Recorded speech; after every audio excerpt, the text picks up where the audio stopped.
नमस्कार, बहुत स्वागत है आपका न्यूज नेशन के डिजिटल प्लेटफॉर्म पे। मैं हूं आपके साथ ज्योति तनेजा भसीन। आज हम बात करने वाले हैं आरएसएस के बयान की, वो भी जातिगत जनगणना पर।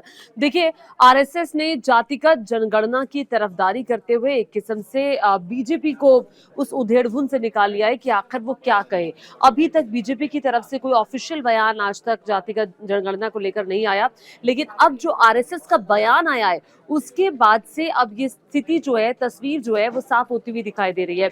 आरएसएस ने जातिगत जनगणना को एक किस्म से हामी भरी है, उसके लिए उसकी तरफदारी की है और कहा है कि जातिगत जनगणना मौजूदा वक्त के हिसाब से जरूरी है। जरूरी इस हिसाब से कि जो पिछड़े तबके के लोग हैं, जो वर्ग, जिन जातियों में जो वर्ग पीछे जा रहे हैं, उन्हें भी आगे बढ़ने का मौका मिलना चाहिए। अब देखिए, इस समन्वय समिति की बैठक थी केरल में आरएसएस की। इसी बैठक के दौरान आरएसएस की तरफ से ये बयान आया है जो कि बहुत महत्वपूर्ण है। उसमें कहा गया कि देश की एकता के लिए, देश की अखंडता के लिए ये एक महत्वपूर्ण मुद्दा है और इसे गंभीरता से लेने की जरूरत है। बयान में आगे ये भी कहा गया कि ये जो जातिगत जनगणना के आंकड़े हैं, उस पर राजनीति नहीं होनी चाहिए। इसको लेकर लगातार राजनीति भी हो रही है। राजनीति नहीं होनी चाहिए, बल्कि इन आंकड़ों का इस्तेमाल जो है वो अलग अलग जातियों के लिए, अलग अलग समुदाय के लोगों के उत्थान के लिए करने की जरूरत है। अब देखिए, जातिगत जनगणना का जो मुद्दा है उसको लेकर विपक्ष काफी हमलावर रहा है। विपक्ष लगातार, राहुल गांधी को, आपने राहुल गांधी के भी तेवर देखे होंगे, जिसमें उन्होंने कहा कि जातिगत जनगणना तो हम करवा कर रहेंगे, ये करना ही होगा। अब आरजेडी लगातार इसके समर्थन में है। इतना ही नहीं, बल्कि जो एनडीए में बीजेपी की सहयोगी पार्टियां हैं, भले ही वो तेजस्वी यादव की पार्टी एलजेपी हो या फिर जेडीयू हो, वो भी जातिगत जनगणना का समर्थन करती रही है। अब ऐसे में एक किस्म से राह दिखाई है आरएसएस ने बीजेपी को, ये कहते हुए कि वो जातिगत जनगणना जो है वो आज के वक्त की जरूरत है। पंकज जी हमारे साथ जुड़ गए हैं। पंकज जी, अभी तक कोई ऑफिशियल बयान हमने आज तक बीजेपी का नहीं देखा। हालांकि विपक्ष की तरफ से मांग की जाती रही जातिगत जनगणना को लेकर, लेकिन क्या आपको लगता है चूंकि आरएसएस ने यहाँ पर बीजेपी को एक रास्ता दिखाया है कि जातिगत जनगणना को लेकर, आपको लगता है देखिए, ऐसा? आप अगर इसको देखिए तो एक तरह से संघ के रुख में परिवर्तन है। ये बिल्कुल है बहुत परिवर्तन। बड़ा बदलाव है, क्योंकि संघ लगातार इसको नहीं तो बीजेपी की जो कंफ्यूजन थी, क्या कहे क्या ना कहे, वो भी तो क्लियर होगी। हाँ, लेकिन बीजेपी का अभी तक इस पे रुख नहीं आया है साफ, जो बीजेपी का, क्योंकि बीजेपी संघ लगातार इसका संघ जो कहता है वो रास्ता तो दिखाता है ना बीजेपी, रास्ता दिखाता है। तो निश्चित रूप से अब इस पे बीजेपी को गंभीरता से विचार करना होगा, क्योंकि संघ से अगर बात निकली है तो दूर तक लग जाएगी और बीजेपी को इसमें निश्चित रूप से एक। तो देखिए, आरएसएस के रुख में बदलाव है। आपको याद होगा 2023 का शायद मैं एक बयान पढ़ रही थी मोहन भागवत का, जिसमें उन्होंने वर्ण व्यवस्था, जातिगत व्यवस्था के बारे में उन्होंने कहा और उससे साफ था कि भाई ऐसी स्थिति में तो जातिगत जनगणना संभव हो ही नहीं सकती ना।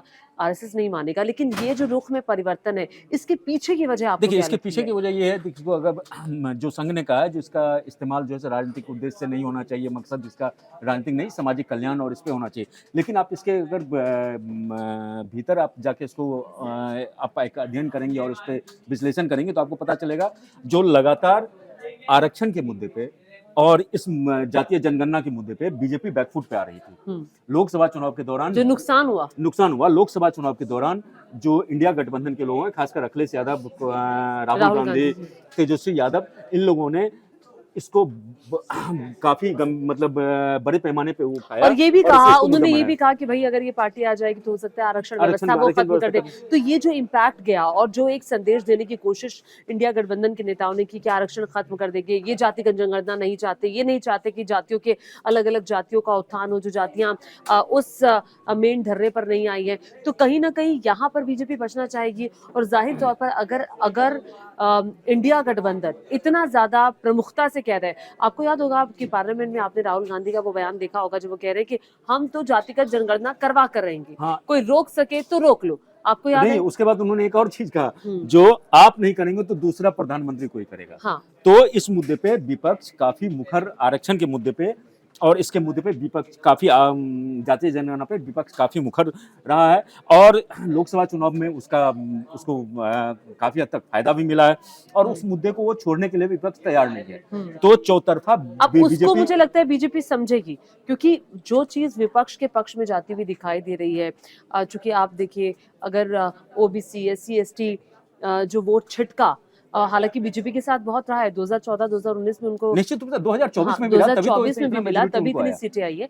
लेकिन अगर ये वोट बैंक उनसे और छिटके ना, तो इसके लिए बीजेपी को भी स्टैंड लेने की जरूरत है। बीजेपी को इसके लिए डैमेज कंट्रोल करने की कोशिश इसने संघ ने की है। संघ ने बीजेपी को रास्ता दिखाया है, जो भाई देखो अब इस मुद्दे पे ज्यादा मत करो। अब बीजेपी की तरफ से कभी ना हाँ कभी ना वाला वो नहीं रहा। बीजेपी इस पे बीजेपी का कभी इस पे खुल के बयान नहीं आया जो हाँ वो खत्म करना चाहती है, या ये आरक्षण बीजेपी हर समय कहती है जो आरक्षण हम लागू रहेगा कोई उसमें कोई व्यवस्था नहीं होगी। लेकिन जहां जातिगत जनगणना की बात है तो बीजेपी के तमाम नेता खामोश हो जाते हैं। आप देखेंगे जो 2021 और में कई नेता कह भी देते हैं गुपचुप तरीके से जातिगत जनगणना होनी चाहिए। होनी चाहिए, वो खास करके ये वहां से कहा जाता है जो इनके सहयोगी दल हैं, जैसे अनुप्रिया पटेल हैं, आपका नीतीश कुमार हैं, चिराग पासवान है।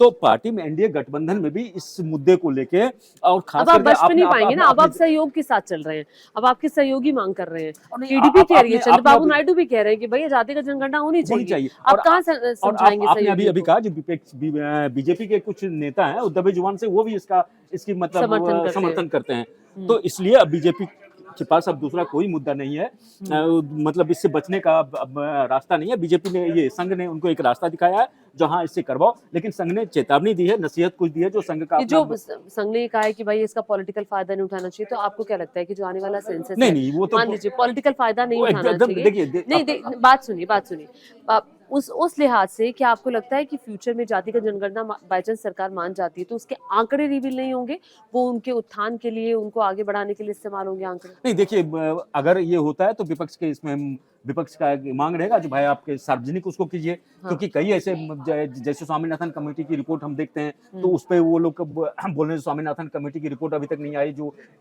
तो इस ऐसे कई मुद्दे हैं जिसका कि लगातार मांग होता रहा है और ये मांग होगा और इसका राजनीतिक इस पे जम के अभी राजनीतिक रोटियां सेकी जाएगी। और सरकार के लिए राहत की बात यह है जो देखिए 2021 का जनगणना अभी नहीं हुआ है, तो हो सकता है 2021 वाला जो जनगणना है उसके लिए सरकार आगे बढ़े, बीजेपी सरकार, और वो करवाए और फिर वो क्रेडिट लेने का कोशिश करें। बिल्कुल सही कह रहे हैं आप। लेकिन देखिए अब मैं ये बयान पढ़ रही थी, मैं अपने दर्शकों को भी ये बयान सुनवा देती हूँ। देखिए आरएसएस के अखिल भारतीय प्रचार प्रमुख है सुनील अंबेडकर, उन्हीं की तरफ से ये बयान आया। उन्होंने कहा कि संघ की राय स्पष्ट है, कौन सी जाति किस मामले में पीछे है, किस समुदाय पर विशेष ध्यान की जरूरत है, इन चीजों के लिए कई बार सरकार को उनकी संख्या बल की जरूरत पड़ती है। आप तभी तो उत्थान कर पाएंगे, आप तभी तो पॉलिसी लेकर आ पाएंगे जब आपको पता ही नहीं कितने लोग किस जाति के किस वर्ग के पिछड़े हैं, कौन धर्रे पर नहीं है। आप नीतियां कैसे बनाएंगे जब आंकड़े ही आपके हाथ में नहीं होंगे? ठीक है, तो इसे वक्त की जरूरत करार दिया और संघ ने इस मुद्दे पर राय स्पष्ट करके बीजेपी को एक किस्म से आगे बढ़ने का संकेत दिया। अब आपको लगता है कि अब कुछ नया लेकर बीजेपी आएगी जाति जनगणना के नाम पे? जैसे आपने देखा ओपीएस और एनपीएस के मामले में यूपीएस, हाँ यूपीएस जो किसी ने सोचा भी नहीं था। लेकिन आप ये देखिए उसमें स्वामीनाथन कमेटी की रिपोर्ट सामने नहीं आई, जिसका कि ये लगातार जो विरोध कर रहे हैं, ओपीएस का जो विरोध कर रहे हैं, बोल रहे स्वामीनाथन कमेटी का रिपोर्ट आप सामने ले आओ, उसकी जो उनका जो अनुशंसा किया गया, जो रिपोर्ट में जो बातें हैं वो आप लागू कीजिए, हमें वो दे दीजिए, हमें मानिए, नहीं तो उसपे भी विरोध हो रहा है, तो उसपे भी हो रहा है। तो इसी तरह ये कहना बड़ा मुश्किल होगा जो ये जाति जनगणना का जो आंकड़ा आएगा सरकार सार्वजनिक करेगी या नहीं करेगी, लेकिन इस पे सियासत जारी रहेगा। बीजेपी को संघ की तरफ से हरी झंडी है। जो आप विपक्ष क्या कहेगा? विपक्ष क्या, देखिए हमारे दबाव में तो आरएसएस भी बदल गया, क्योंकि हम कह रहे हैं कि आरएसएस के मन में कुछ बदलाव आया है, कुछ ये जो सोच में परिवर्तन है। विपक्ष तो सबसे पहले विपक्ष ये कहेगा जो देखिए हमने ये करवाया, हमने ये बोला था जो हम करवाएंगे और हम करवा रहे हैं। देखिए बिहार में क्या हो रहा है, बिहार में जनगणना हुआ, अब देखिए आरजेडी और जेडीयू दोनों में इस बात की मतलब होड़ मची है जो किसने करवाया। जाति जनगणना, अब नीतीश कुमार के मंत्री ने आज भी एक बयान दिया है जो नहीं ये तो जबरदस्ती का, आरजेडी तेजस्वी यादव तो कराना नहीं चाहते थे, हमने कराया, जबकि तेजस्वी यादव और जो तमाम ये हैं वो लोग खुलकर बोल रहे थे हमने करवाया, हमारे वजह से हुआ। प्रत्यक्ष को प्रमाण की जरूरत नहीं है। तो लगातार हो रहे। देखिए अब बीजेपी के लिए एक नई रणनीति बनानी होगी, उस रणनीति के तहत बीजेपी को काउंटर करना पड़ेगा, और ये काउंटर करना विरोधियों को जिस तरह से अभी इंडिया गठबंधन के लोगों के नेताओं के तेवर हैं, उसलिए बीजेपी के लिए राह इतनी आसान नहीं है। और आज नहीं तो कल आपको जातीय जनगणना पे अब बीजेपी आगे आगे आगे बढ़ेगी। देखिए, जो जनगणना हुई थी ना पहली बार, वो 1881 में हुई थी और 1931 में पहली बार जाति जनगणना हुई थी, जिसमें पूछा गया था जाति के बारे में। तो उसी जातिगत जनगणना जो बाद में नहीं होती थी, जनगणना होती थी, सेंसस होता था। 2021 की जो जातिगत जनगणना थी, वो रुक गई थी क्योंकि कोरोना का काल था, हो नहीं पाई थी। तो वो अभी जो सेंसस है, वो अभी बाकी है। तो उसमें क्या जातिगत जो एक प्रश्न है, जाति को लेकर जो सवाल है, वो भी उसमें जोड़े जाएँगे। इसी को लेकर अब सारी माथापच्ची है, जिसको लेकर विपक्ष हमलावर था, बार-बार कह रहा था कि जातिगत जनगणना होनी चाहिए, ये वक्त की ज़रूरत है। लेकिन इसमें अब बड़ा सवाल ये है कि चूँकि अब आरएसएस का ये बयान है और आरएसएस की इम्पोर्टेंस जो है, वो हम सभी जानते हैं, बीजेपी के लिए आरएसएस की इम्पोर्टेंस है। कोई मुझे लगता है बीजेपी का आप ये देखिए तो बैकबोन है, संघ बैकबोन है। आप सीधे कह सकते हैं कि रीढ़ की हड्डी है रीढ़ की बीजेपी हड्डी की। अब रीढ़ की हड्डी ने मजबूती से वो बात रखी है, तो बीज दूर तलक जाएगी। दूर तलक अब ये जाएगी। दूर तलक आप कितनी दूर तलक जाते हुए देखिए देख रहे हैं? इसके जो सरकार के पास एक नया बहाना है, मतलब बहाना क्या, एक नया ये है जो 2021 का सेंसस नहीं हुआ है, कोरोना कारण सरकार बता रही है, जो कोरोना कारण वो रुका हुआ था, तो कोरोना को भी हुए अब तकरीबन जो रुके हुए हो गए और 3 साल हो गए हैं 2 इस साल बात 2 साल तकरीबन 22 हाँ। तक में लगभग हुआ और 24 हाँ। चल रहा है, तो है। तो अब सरकार जनगणना पे आगे बढ़ेगी और सरकार के पास दूसरा अब चुनाव भी हो गए हैं, सब चुनाव भी हो गए, लेकिन सब देखिए अब 4 हाँ, राज्यों में विधानसभा चुनाव होने, उसके बाद फिर यूपी के चुनाव हैं, ठीक है। हाँ, अपने यहाँ पे देखिए हर 6 महीने पे तो कोई न कोई हाँ, चुनाव होता है, राज्य की चुनाव, हाँ, ठीक है, केंद्र का चुनाव अभी वो 29 चलता रहेगा। हाँ, 29 में होना है, लेकिन अभी हाँ, कई महत्वपूर्ण राज्य के चुनाव हैं, उससे काफ़ी राजनीति बदलती है। हाँ, तो सरकार के लिए वो मुफीम मौका है, जो सरकार इस पे आगे बढ़ेगी और जनगणना जो है, तो जनगणना होगी। हाँ, उसमें ये दिक्कत है, जो जनगणना तो होना है, अब हाँ, उसमें जाति जनगणना होगा या नहीं होगा, ये बीजेपी को, केंद्रीय तय नेतृत्व करना है। को ये करना है। लेकिन अगर हाँ, वो ऐसा नहीं करते, तो इनको आने वाले चुनाव में और आने इनके खिलाफ एक माहौल विपक्षी पार्टियां बनाएगी। तो इसलिए मुझे लगता है जो सरकार और जो है, बीजेपी उससे बचेगी। बीजेपी बीजेपी उससे उस बीच की काट कुछ निकालने की बीच के कोशिश बीच में करेगी, काट के निकालने, ताकि जो विपक्ष है उसको भी सांप बता भी जा देखिए, सके। सांप भी मर जाए लाठी भी ना टूटे, हाँ, ये बीजेपी की रणनीति होगी। तो आपने जैसे पहले बताया, जो हो सकता है ये आंकड़े रिवील ना करे, सरकारी दस्तावेजों में वो रहे और उसी के अनुसार सरकार अपना जो भी नीति निर्धारित करना है, जो भी हाँ। वो करना है, सरकार उसके हिसाब से वो करे और ये सार्वजनिक ना हो। देखिए, एक 2022 का एक बयान है, एक पुस्तक के विमोचन पे आरएसएस प्रमुख मोहन भागवत ने कहा था कि उन्होंने यही बयान कि वर्ण और जाति जैसी अवधारणाओं को पूरी तरह से त्याग दिया जाना चाहिए और भेदभाव का कारण बनने वाली हर चीज ताला, स्टॉक, बैरल से बाहर हो जानी चाहिए। अब ये इसमें आपने तब्दीली देखी। इतना ही नहीं, आरएसएस नेताओं के आरक्षण विरोधी बयान से भी बीजेपी को नुकसान पहुंचा, ये भी आप मानते हैं? क्योंकि कई मंचों से संघ के बीजेपी को मंचों से चुनाव कई बार जीतना है तो आरएसएस को अपनी विचारधारा बदलनी होगी। ये भी अब एक सवाल पूछा जा रहा है। अब बीजेपी आरएसएस की तो ये विचारधारा इस मामले में बदली है। बदली। अब बीजेपी को स्टैंड लेना होगा। और आप लोग क्या सोच रहे हैं जातिगत जनगणना के इस मुद्दे पर जो आरएसएस का बयान आया है? क्योंकि आरएसएस ने कहा है कि, और आरएसएस के रुख में ये जो तब्दीली है ये किस वजह से आई है, ये भी एक बड़ा सवाल है। और अब बीजेपी का ऑफिशियल स्टेटमेंट इस पर क्या आता है, इसका इंतजार रहेगा। हमें इंतजार रहेगा। और मुझे लगता है जो बीजेपी के रुख में, ये संघ के रुख में जो इतना बड़ा बदलाव है, तब्दीली है, वो मौजूदा जो देश की परिस्थिति है, जो राजनीति है, जिस तरह से 2000 अभी जो 24 के लोकसभा चुनाव में बीजेपी को खामियाजा भुगतना पड़ा है। बीजेपी सबसे बड़ी पार्टी तो बनी, लेकिन पूर्ण बहुमत के साथ केंद्र में सरकार नहीं बना पाई। तो इन सब चीजों को, काल परिस्थिति को देखते हुए बीजेपी ने अपने इसमें, देखिए, बीजेपी ने तो अपने नेचर में बहुत परिवर्तन किया। पहले गरीबों और स्वर्णों की पार्टी कहा जाता था। फिर हमने 2014 से जो तब्दीली देखी, पिछड़े जुड़े, बाकी वर्ग के लोग जुड़े, SC ST जुड़े। तो ये जो एक काफिला बनाया बीजेपी ने, अब मुझे नहीं लगता कि बीजेपी उसको छोड़ना चाहेगी।